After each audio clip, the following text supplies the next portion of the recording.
All right, so we are live. Are we? Girl, this new technology stuff. Hold on. Make sure I share it on the Live It Out page. And yes, we are. We're live on Facebook. Hello, everyone. Hello, everyone. Goodness. Oh. I don't get to see nobody. Let's see. All right, share to Live It Out, and we're going to start our conversation. Okay. All right. Sound like a plan.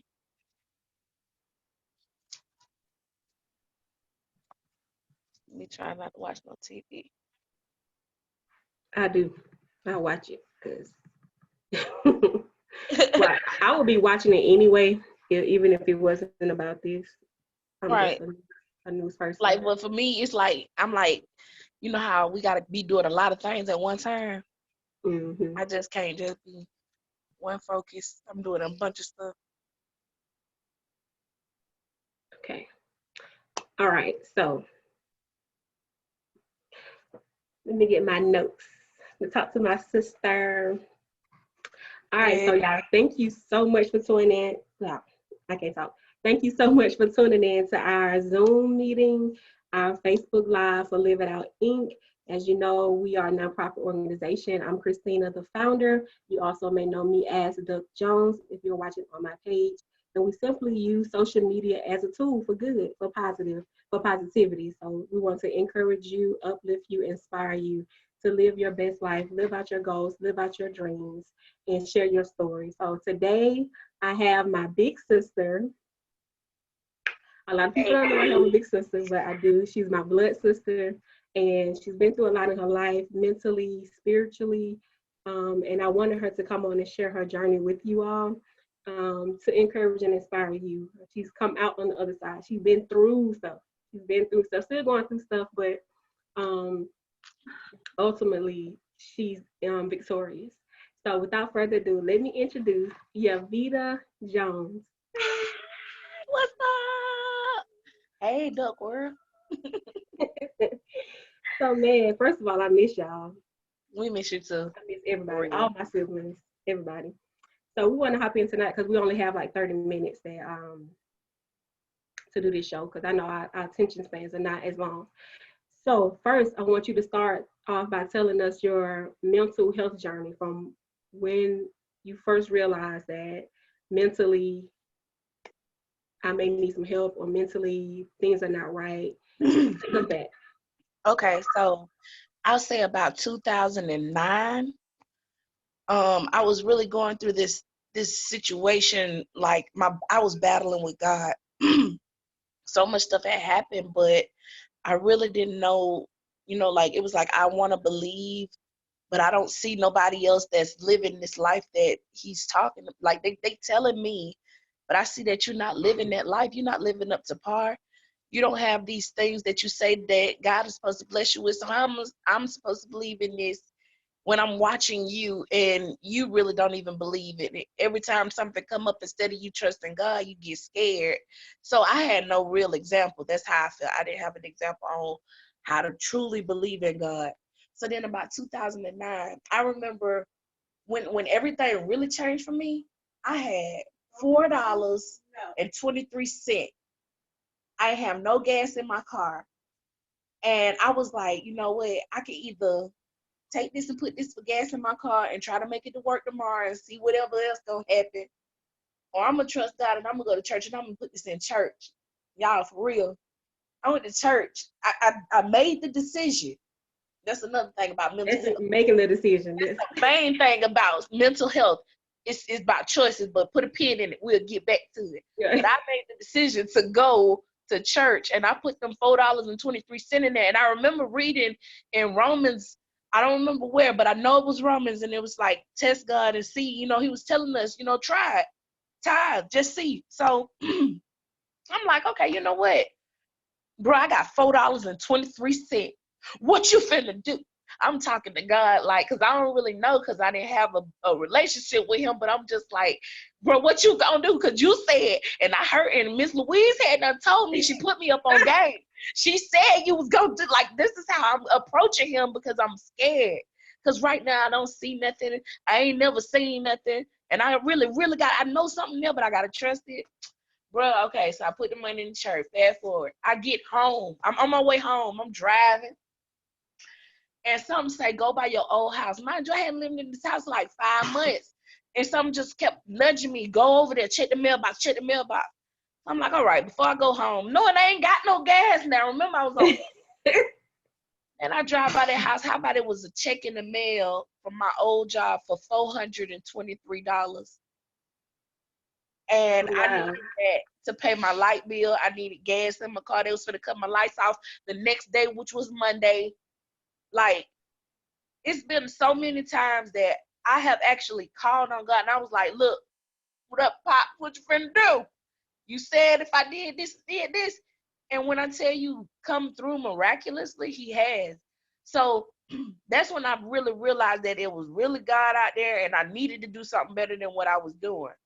Every relationship I was having with people was turning into like arguments and fights and stuff like that. And my mom was like, my mom who raised me, Shirley, she was just like, why don't you just take a chance and just, kind of go get help? Because you mean, you hurting. We know you hurting, but you just so mean. It's like we scared to talk to you. Now, when my mama and my daddy started talking about they were scared to talk to me because they were scared of how I was going to react to it, that's when I just was like, okay, there go we back with them choices again. Mm-hmm.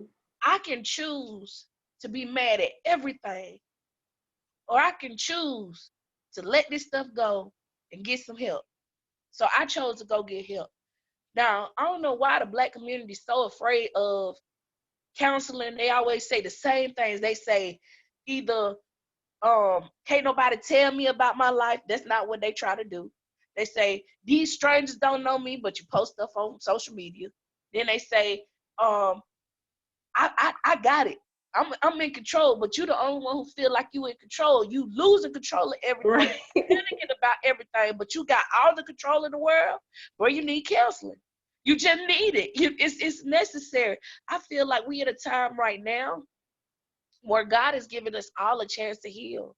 Think about how many times we hear people say, oh, I wish I didn't have to go to work. If I had more time, y'all done had all this time Right. at home and y'all ain't sat yet. Ain't nobody just sat down and reevaluate. When have you pulled out a pen and a piece of paper and wrote down those thoughts? Pulled out that Bible. I would even just go back to, when you gave your scriptures on Luke or whatever. It's on him. I would go back and just kind of go back through the Bible or something if you didn't do it the first time, because at this moment, we got a chance to bond with our children because they ain't at school. We got a chance to bond with our husbands and wives because they ain't at work. We got a chance to get our house in order to clean and make sure that we have, who we want there and who we don't want there, all of this stuff going on. But it's a choice that we have to make if we're going to sit down and actually do it. All of that to sum up, when I met God, I knew that I had choices. And I started to choose what was best for me. So first, let's go back to your $4.23 because he only asked for 10%. Right. So all you had to do was give him 42 cents. Right. And look at God go ahead and give you $423 on the head. Right. That was wild. Wow. That's amazing. But just like you said, choices, like one of my aunties taught me that in life, all you have to do is make a decision.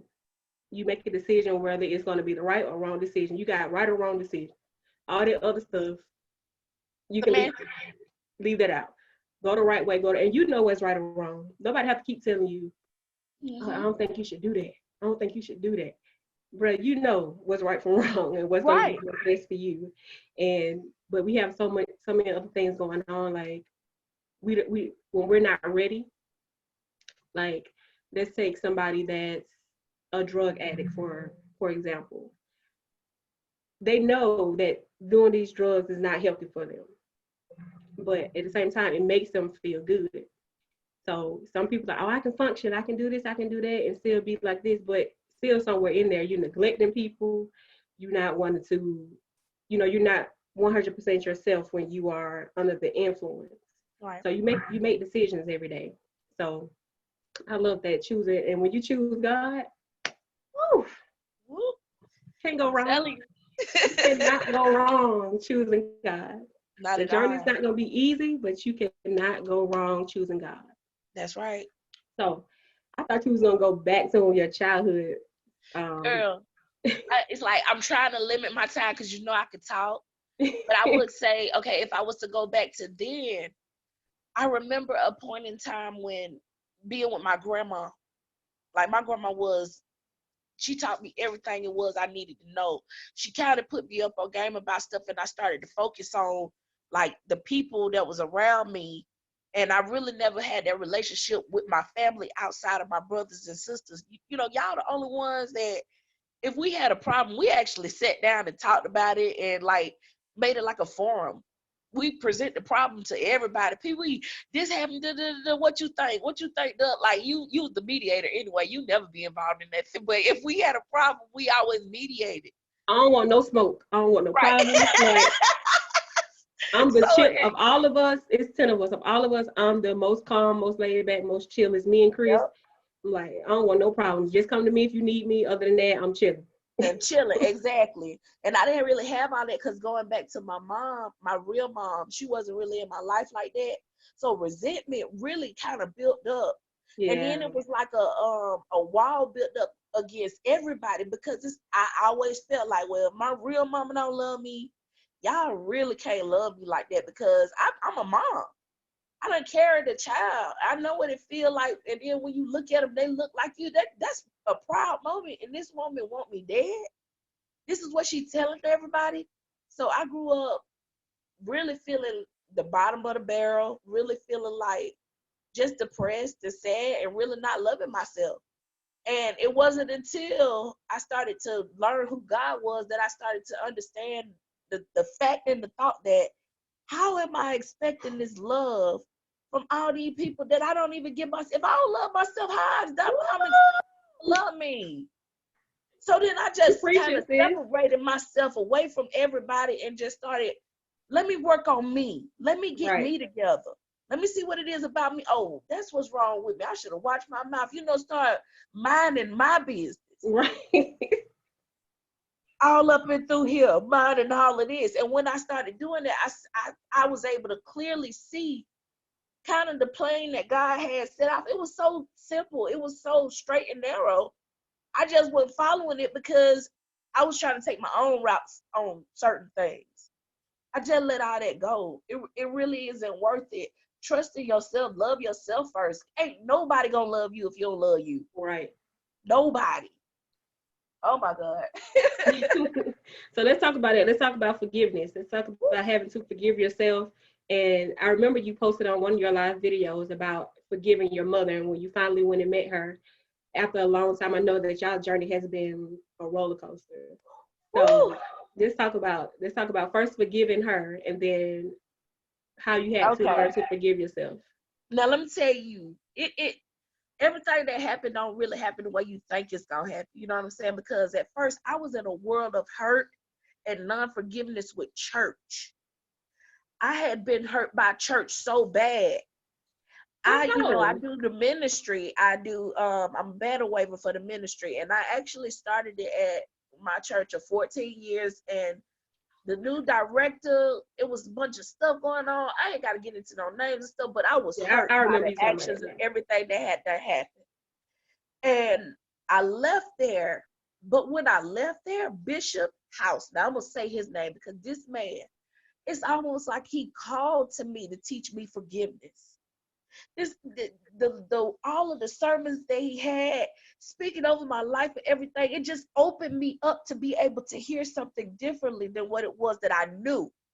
Like I know what I know, and I know how I feel. I know what happened, but it was some things that I didn't know that I wasn't open to receive. He planted that seed. So then one day, girl, out the blue, I don't know where it came from, but Daddy called me. And he was like, hey, let me ask you a question. He was like, ain't your baby 12? Like, yeah. He was like, well, can you imagine her with a baby right now? And I'm like, bro, she can't even have a baby doll and not let it break. Absolutely not. He was like, well, that's your mama. He was like, "Now, can you imagine having a baby and then you go and die right when she's 12?" And I'm like, absolutely not. Like, that's devastating. Now, see, my mama's birthday is July the 1st. My birthday, November 14th. And my grandma died March the 22nd. So my mama had a baby and only had me for a few months, and then her mama died. She had to go live with a whole nother family, new rules and all this. And they was raising me and her at the same time. She was more of a sister than a mother. So when I started looking at it and putting my own child into the thing, boy, because I had to forgive her. Because I had to say that wasn't her fault. Right. And I've been mad at you for something that you didn't even have no control over. Mm-hmm. That was not her fault. Ooh, I said I wouldn't even go do it. But every time I think about it, and I'm like, she was hurting. She was a child. Mm-hmm. She didn't know no better. She didn't have nobody. And in our community, when a child get pregnant, the first thing they want to do is be niggas. They mad. They say stuff like, she hot, she this, she that. Why y'all not showing nobody what to do? Why is y'all just judging everybody? You're so quick to throw them under the bus, and then they get rebellious and they say, well, if this is what you think of me, then this is what I'm going to do.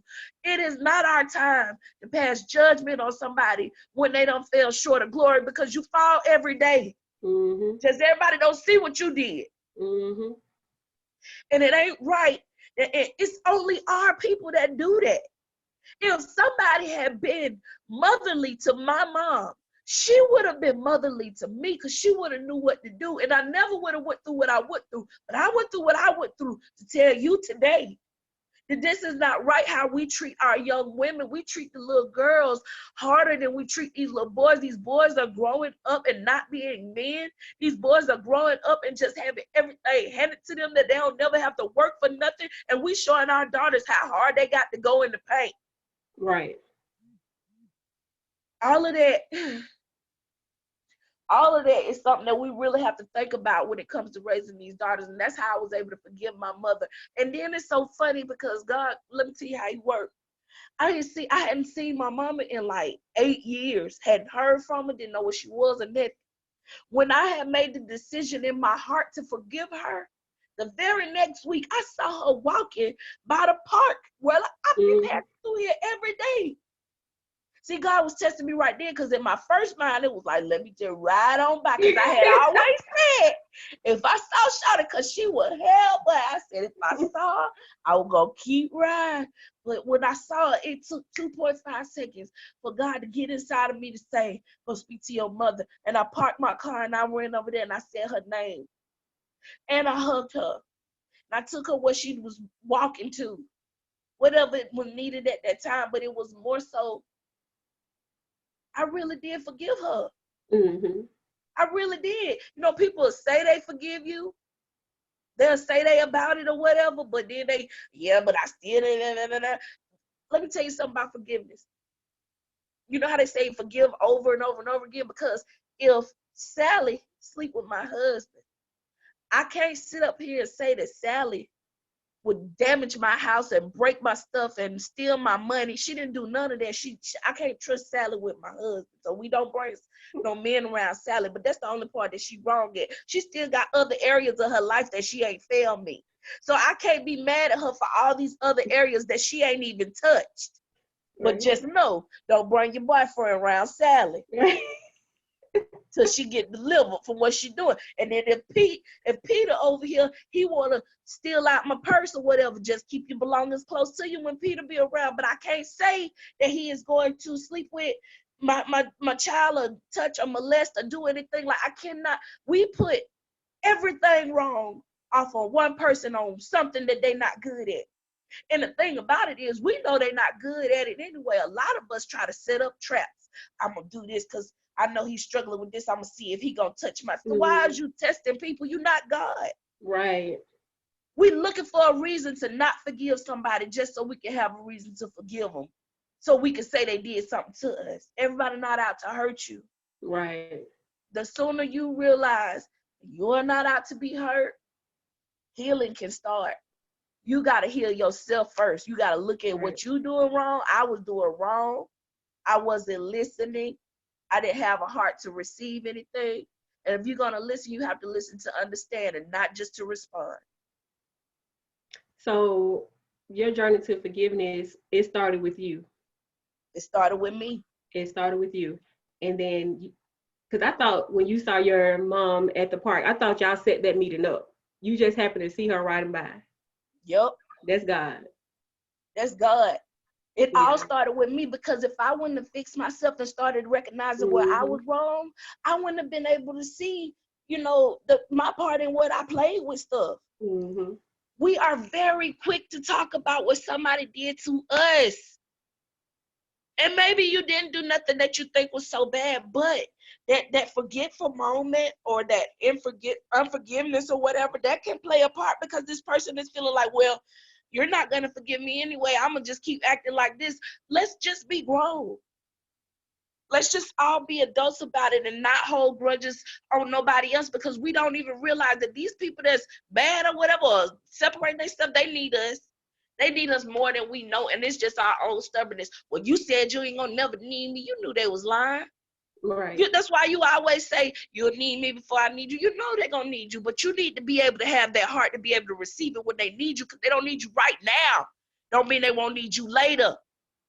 You are needed, but you got to be in the right mind and the right heart to be able to be received too. So you posted something today and you was talking about owning your own mess. I saw that when you was reading something. Let's talk about that. Because you really just explained it, owning your own mess. Yeah. Okay. I put it like this. I had, my hips was hurt real bad. So I couldn't work out the way I wanted to at one point. And depression got me down, with school being out. It's just so much stuff that was just going on. Had my mind kind of like distracted. I was very distracted. Then I just realized, I'm like, man, I'm sitting up here wilding and stuff like that. I could be doing this, and this is so much stuff I could be doing. But I'm making all of these excuses for what I'm not doing. And I ain't getting no results from nothing. So I'm doing wrong. I should have been doing this and I should have been doing that, like putting myself in my place. It's all right to check yourself. Right. It is okay to check yourself, because sometimes if you're a strong person like me, you get a little loud and stuff. People don't want to check you because they think you got an attitude anyway. Check yourself. I ain't gonna say that to her. Right, like I ain't even, but some of those people, even though we strong-minded people, we want that correction. I can't tell you how many times I done called you because you just got to tell me, please, sis, what's wrong with what I'm saying when I'm doing this? Because it's not that I don't know how to govern myself, but sometimes what I think is not wrong. So maybe if I had somebody else wiser than me, I'm gonna give you that. My little sister, she the big girl. Sometimes I get a little out of control. I need you to humble me, show me what I'm doing wrong, and that's part of the reason why I say you need to check yourself, own your own mess. I own mine. If I said something wrong to you, I'm okay to apologize. I'm okay to say I'm sorry, because I need to know what's wrong and what's right so I can fix it. I'm raising people. I'm raising 4 children. My way ain't always the right way. And then if you think about it like this, my mother was a mental patient, like seriously, she take medicines and stuff. If I was raised by a person with mental instabilities telling me what's right and wrong, isn't it a chance that I could have learned the wrong thing because they didn't have the mental capacity to be able to teach me everything right? So it's a chance that I might not know everything. So somebody else telling me something might not hurt me to learn.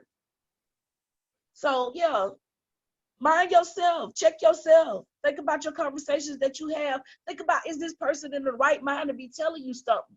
When somebody telling you, no, I don't think you should do this, do they have what they're telling you not to do? Right.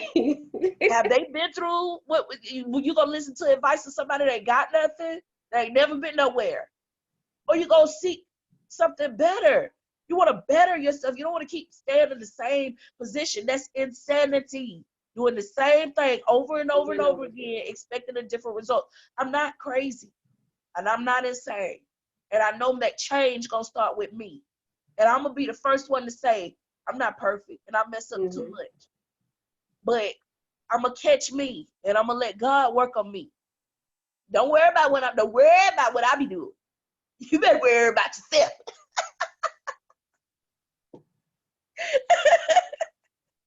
Okay.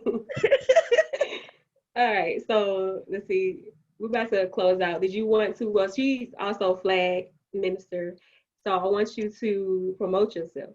Get yourself some gigs. That's when church open back up. You know that, and then you know what? While church ain't open, I'm gonna tell you what I'm doing it's just the soul in the ministry.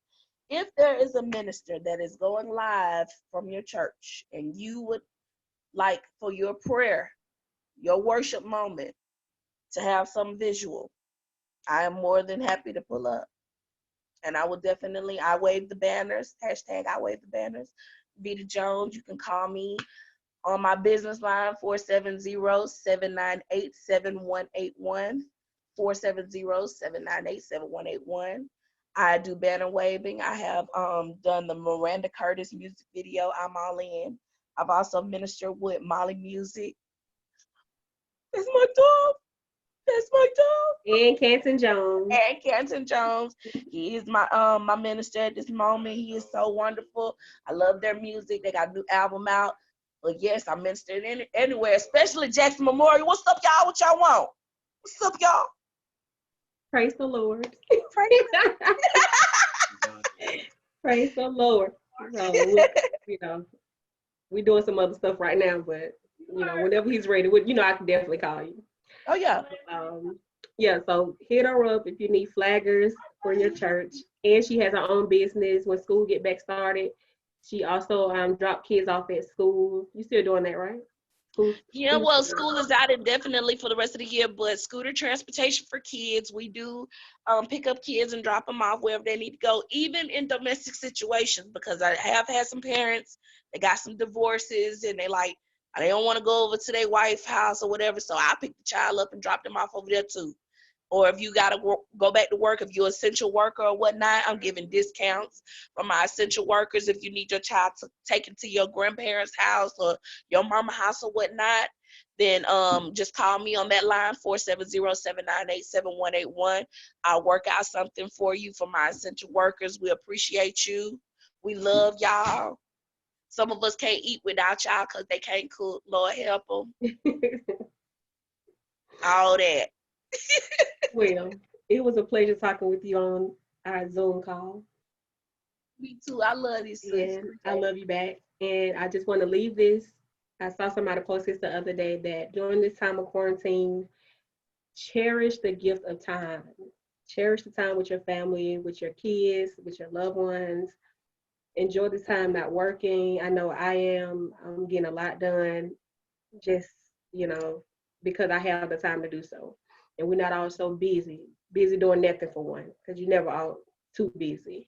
Hey, so did you know that God created time so that the devil could have an end? So he can have it what? He could have an end. Oh yeah, because I believe time is relative, because it's already tomorrow some places, still yesterday in some other places. Yeah, so time is just something that, we have to follow here. Yeah. But yeah. So without any further ado, thank you to my guest, Yavita Jones. I'm Duck Jones, founder of Live It Out Inc. And I see y'all later. Holla. Holla. Let me see if I can end this meeting right. Hold on. Right.